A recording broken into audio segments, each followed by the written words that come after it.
Ikiwa imepita miezi minne tangu kufanyika kwa mapinduzi ya Syria yaliyomuondoa Rais Bashar al-Assad madarakani na kukomesha utawala wa zaidi ya miaka 50 ya familia ya Bashar al-Assad, wapiganaji wanaohusishwa na kiongozi huyo aliyeondolewa madarakani wa Syria wamefanya shambulizi la kushtukiza dhidi ya vikosi vya serikali ya mpito ya Ahmed al-Sharaa na kuua askari zaidi ya 16. Ahmed al-Sharaa maarufu kama Abu Muhammad al-Jurani, akiwa kiongozi wa kundi la Hayat Tahrir al-Sham HTS, aliongoza mapinduzi ya Rais Assad kutoka madarakani mwishoni mwa 2024. Assad aliomba hifadhi ya kisiasa huko Russia kwa Rais Vladimir Putin. Kwa mujibu wa Syria TV inayounga mkono serikali ya al-Sharaa, takriban askari zaidi ya 16 wa vikosi vya usalama vya taifa hilo waliuawa katika mapigano eneo la pwani la Jable. Shirika la habari la Reuters limeripoti kuwa mkuu wa usalama wa kikanda wa Syria alisema askari wengi wa vikosi vya usalama wameuawa na kujeruhiwa katika kile alichokiita shambulio lililopangwa na masalia ya wanamgambo wanaomuunga mkono Assad, hususan kutoka jamii inayotokea au anakotokea Rais Assad ya Alawite.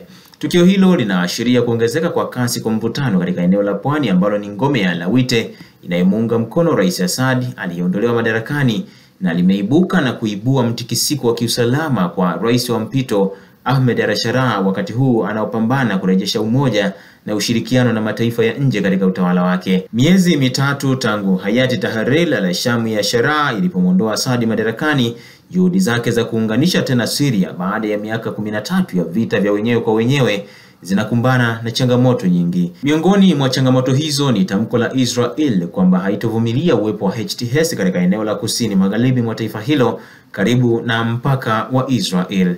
Mvutano umekuwa mkali hasa katika eneo la milimani linalopakana na pwani ambako serikali ya Syria imetuma vikosi vingi vya kijeshi, huku wakazi wake wakiripoti kusikia milio ya risasi katika miji na vijiji kadhaa siku ya jana Alhamis. Mkuu wa usalama wa mkoa wa Latakia, Luteni Kanali Mustafa Kunaifati, amesema shambulio la jana liliwahusisha wanamgambo kadhaa wanaomuunga mkono Assad waliolenga doria za usalama na vituo vya ukaguzi katika eneo la Jable na mashamba jirani. Shambulio hilo lilisababisha vifo vya wapiganaji wa kijihadi, yani wafiadini wengi, na majeruhi miongoni mwa vikosi vyetu, alisema Kanali Kunaifati, mwisho wa kunukuu. Kunaifati aliongeza kuwa vikosi vya usalama vilifaulu kukabili mashambulio hayo katika maeneo ya mashambani karibu na Jable, ingawa mapigano yaliendelea ndani ya mji huo.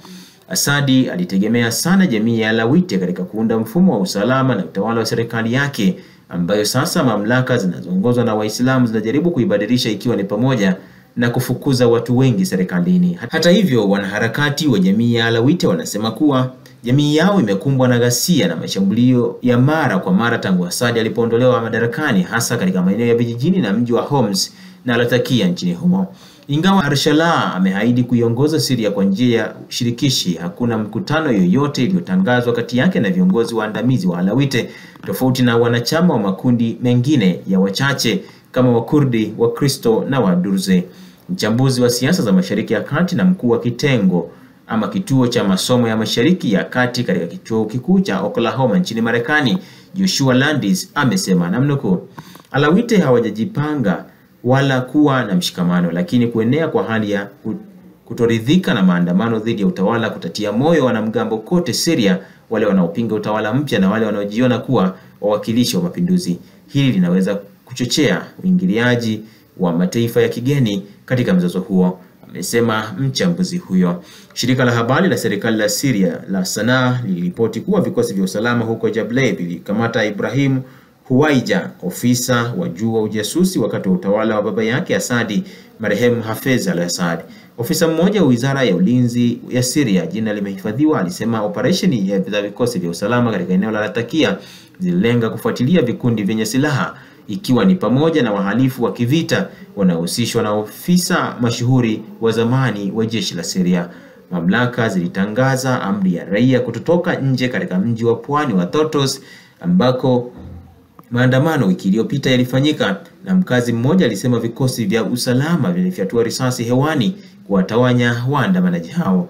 Mapema wiki hii askari wawili waliuawa katika mji wa Latakia na vikundi ambavyo pia vilitambulishwa na vyombo vya habari vya serikali kuwa ni mabaki ya wanamgambo wanaomuunga mkono Rais Assad. Mvutano huo pia umechochea ghasia mbaya kusini magharibi mwa Syria wiki hii, huku maofisa wa usalama wakiripoti kuwa zaidi ya watu 13 waliuawa katika mji wa Al-Sanaiman katika siku mbili za machafuko Jumanne na Jumatano.